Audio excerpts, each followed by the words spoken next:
عزیزو سکینہ کو جب تماشا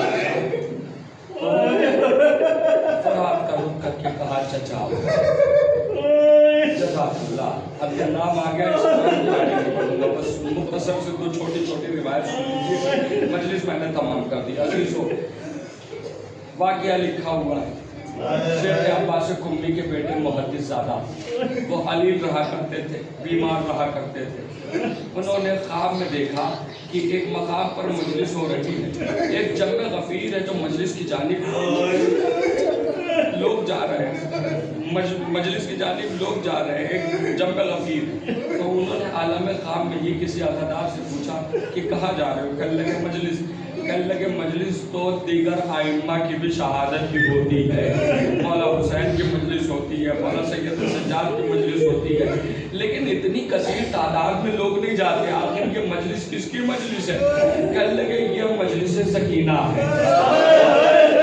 یہ مجلس سکینہ ہے. مصائب پڑھنے کا نام نہیں ہے دادارو, مصائب تصور کا نام ہے. انشاءاللہ تصور کر کے روتے روتے اٹھیے گا. یہ مجلس سکینہ ہے. کہا اچھا اس کی انفرادیت کیا ہے, اس کی خصوصیت کیا ہے؟ کہنے لگے اس مجلس میں مولا حسین نفس نفیس موجود ہوتے ہیں.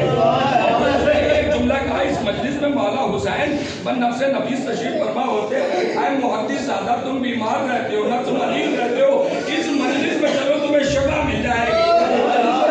یعنی کہ ذکر سکینہ مریضوں کو شفا دیتا ہے. توجہ رکھیے گا.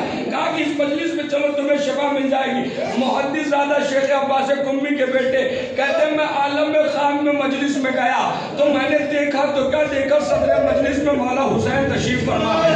ساقی منبر پر ہے اور منبر پہ وہ جو ہے مصائب سکینہ پڑھ رہا ہے. وہ مصائب پڑھ رہا ہے جو شہزادی سکینہ اپنے بابا سے بیان کر رہی ہے. اٹھایا گیا. عزیزو شہزادی سکینہ وہ بیان کر رہی ہے. آپ سوچئے اللہ دارو, انصاف کیجئے گا, جس مجلس میں بی بی سکینہ کا بیان پڑھا جائے مجھ پہ یہ ظلم اٹھایا گیا اور اس مجلس میں مولا حسین تشریف فرما ہو, وہ مجلس کتنی قیامت کی ہوگی. محدث زادہ کہتے ہیں کہ ابھی ذاکر مصائب پڑھتے پڑھتے اس نے ایک جملہ ایسا پڑھا کہ پوری مجلس میں قیامت برپا ہو گئی.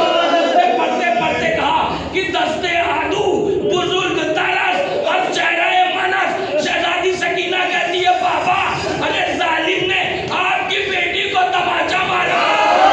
ظالم کا تماچا بڑا تھا, میرا رخسارہ چھوٹا تھا. آپ کی بیٹی منہ کے بل زمین کربلا پر.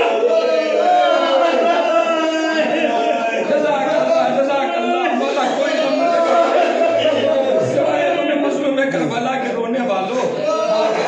ایک نفسیات کی بات اور پڑھ دوں آگے سنیے عزیزو.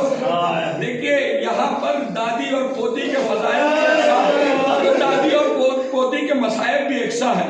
عزیزو جب مولا علی جناب فاطمہ کو غسل دے رہے تھے, ان کا ہاتھ جیسے ہی جو ہے پسلیوں پر پہنچا تو دیکھا جناب امیر نے کہ زہرا نے پسلیوں پہ ہاتھ رکھا ہے, چاہا کہ ہاتھ کو ہٹائے تو ایک مرتبہ تختے پر جنازہ ہلا اور جنازے سے آواز آئی حاذہی جراحۃ لابی. اے علی, اے علی میرے ہاتھ کو نہ ہٹانا, یہ زخم میں اپنے بابا کو دکھاؤں گی. حاذہی جراحۃ لابی, یہ زخم میں اپنے بابا کو دکھاؤں گی. زہرا اس دنیا سے رخصت ہو گئی مگر ہاتھوں کو پسلیوں سے نہ ہٹایا.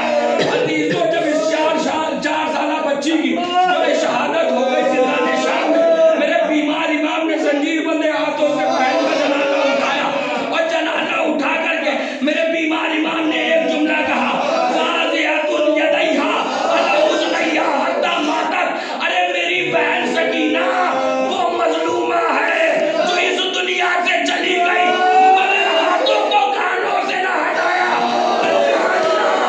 دادی وہ ہے جو دنیا سے چلی گئی مگر ہاتھوں کو پسلیوں سے نہ ہٹایا.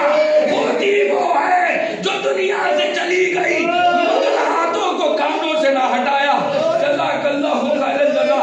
اور میں نے مجلس تمام کر دی. اللہ دارو دیکھیے کوئی بھی بچہ ہو اگر کوئی اسے مار دے تو وہ یہ کہتا ہے کہ شام میں بابا آئیں گے تو ہم جو ہے بابا سے شکایت کریں گے. عزیزو سکینہ کس سے شکایت کریں؟